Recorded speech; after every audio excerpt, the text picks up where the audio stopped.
Now on Brevard News, your response, the best responses to our content this past week.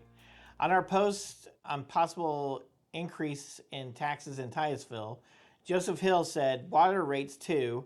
In 2022, 8.26%, 2023, 16%, 2024, 18.5%, 2025, 14%.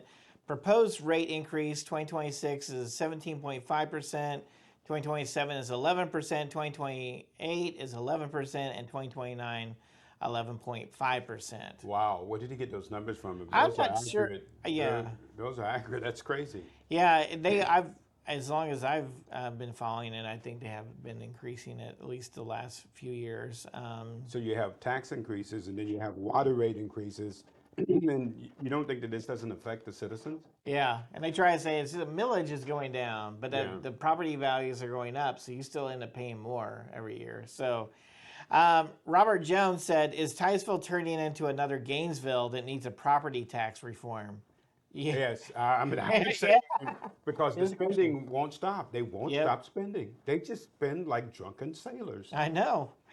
Katrina, I think it's Katrina, sorry, Williamson, crying right now. I can't afford another tax hike.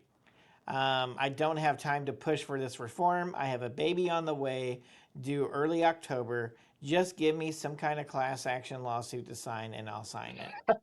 Boy, this shows you the citizens are really concerned I about know. Instead of just showing up, because they also don't have time to show up to city council Right. and like say this. something. But they know that, and that's what the Yeah, problem is. you can email them though. We'll see. Catherine Bowen said, "Same. I and all of Brevard, the people in power, sold their soul and are overbuilding, and now we're paying for it." Yep, they think the Ponzi scheme will get us out of the tax problem. Yep. On our post about Edgewater voting to keep the moratorium in place in spite of SB 180, the Live Local Act, Kathleen O'Rourke said, Edgewater has almost been destroyed by flooding resulting from irresponsible development. We need a similar moratorium in Titusville before we are in the same situation. Prevention is much more cost effective than cure. We need our city council members to do what is right for the community they serve. Kathleen, that's not going to ever happen until you get some people with a spine like Megan on the city council. More you than need just more one. people. Yeah, more than just one. This is not going to ever happen, Kathleen. It's a pipe dream. Karen Foyer said, we need to do the same in Palm Bay. We have flooding. We also took years, maybe around 10, to dig out after the housing bust in 2009. It's the same thing down in Palm Bay, right? So you have people who are sold out to special interests, the developers, as we saw with Richard Steele and with Terra Stokel, and they're not This is thinking what about the happens people. when you tie all your funding to tax, the property tax increases. If you do a better job of managing that money, you won't have that problem. So on our interview with Republican Liberty Caucus President Bob White on states surrendering the rights to the federal government for money, Kevin and Deborah said, unfortunately, we are slowly finding all the strings that are attached to federal funding. There's no such thing as a free lunch. It's not. And what is the federal government getting? So Titusville is addicted to all of the grants. They're addicted to it. Yep. What are the strings attached to those grants? They always do some sort of string, just like the speed limits. They always tied funding to you have to have the speed limit, or you have to do this. So there's always something There's tied always to. strings attached. It's not free money. On our post, the propaganda office for Titusville justifies the cutting of public comments on their site.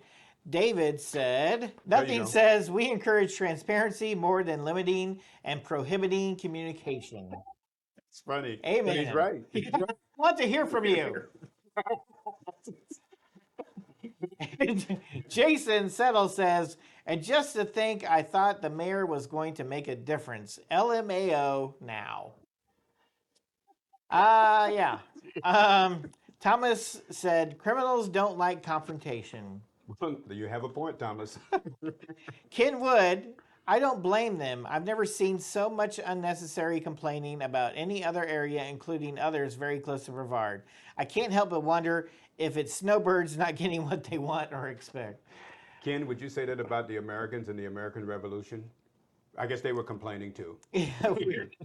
Trini says, sounds like it's time to remove people from office. I would agree, Trini. And One Voice, Many Faces says, if one does not like decisions being made, change it, run for a position. It's open to all. One Voice, I'm thinking about it. I'm seriously thinking about it. Some people have tried, but thank you for your comments. Keep them coming. Love reading them. It's some of them are very insightful, some are very funny. Keep them coming. And maybe next time you'll be on here. We'll see you next time.